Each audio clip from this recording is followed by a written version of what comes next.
hear the sound they'll hear if they try to take our weapons. You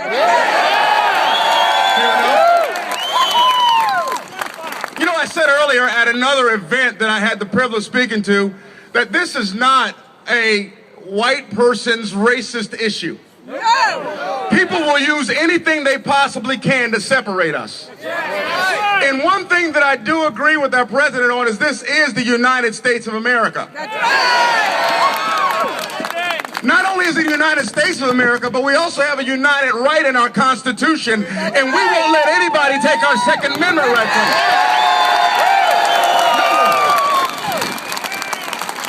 It doesn't matter what you look like. Y'all see that precious little 14-year-old up here? I have 4 daughters, and I have the privilege of teaching all 4 of them how to shoot a weapon. And it's not just because I don't trust guys.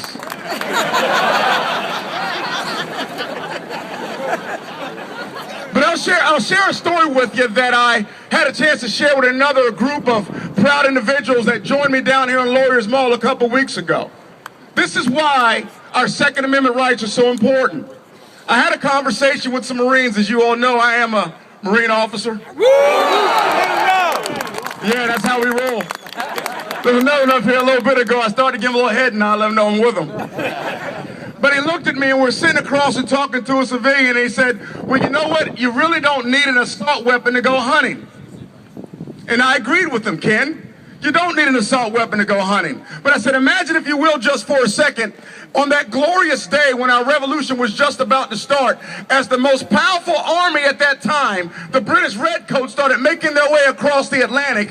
What if there had been a bill passed that says, you know what? All you need is a bow and arrow to go hunting with.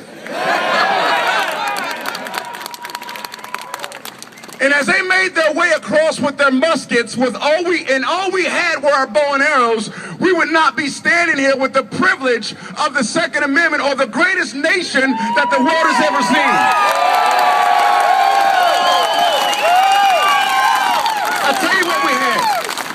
I tell you what we had.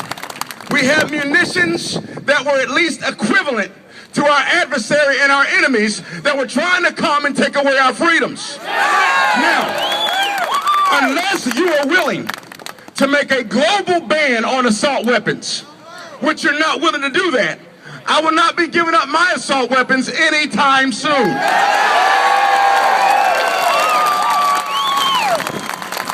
The Second Amendment, as Delegate Steve Shue said clearly, the Second Amendment is not about hunting.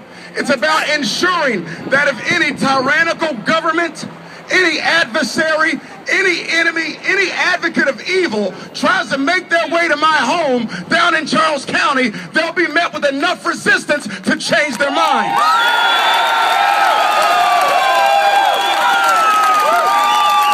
Does that make sense? See, that's common sense. So the civilian sat across from me and he looked at me and said, I can tell, Charles, you don't trust the government. Where'd you get that idea? I just believe in an old saying by a famous man that lived back in the 80s, trust but verify. Listen, I know I can't take too much of your time, but I want to share this story with you. I was deployed into Kosovo. It's how important your weapons are. And as I was making my way on my last round, I was just a lowly little platoon commander, a lieutenant. You know how you all feel about, well, I know I've got some military folks out there. Where you at? I know how y'all feel about lieutenants. Please excuse me, I was a lieutenant. I know you work for a living, and I was not a butterball. I was a first lieutenant, thank you very much. And now that I'm a major, I'll make you do push-ups, so keep it up. Anyway, I took one last patrol around as dusk was coming down in a little village called Cernica.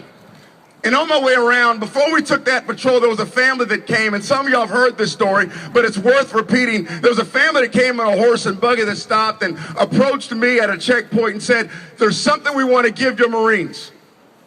I said, okay. So they said it's in the back of our wagon now. Again, I'm a trust but verify guy. So I grabbed a couple of my munitions and a couple of my Marines. We walked over to the wagon. I said, why don't you lift that cart up? He lifted up, and there was a case of Coca-Colas. Can you imagine how that felt? I've been on MREs and water for a long time. I tell you what, I could care less if those Cokes were hot or not. I enjoyed one. Then I took the Cokes, we spread loaded them across. About an hour and a half later, I made my way down through a village. I got to cut this off, so I'm going to hurry up. And when we made our way around through a village, we ran up on this gentleman, the same one that gave us a case of Cokes, and he was looking at his home as it was demolished by his enemy at the time, tears coming down his cheeks.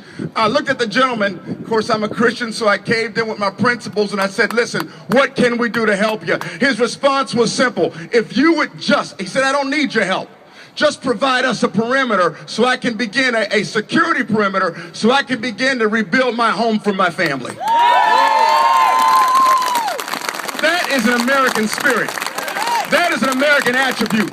That is the Constitution of our country. That is why we're here today, off work, to make a statement that under no means, no time, nowhere, I don't care what your rank is, whether you're governor, whether you're general, or whether you're a legislator, you will not take our Second Amendment of rights from us. We will bear and we will keep by any means necessary.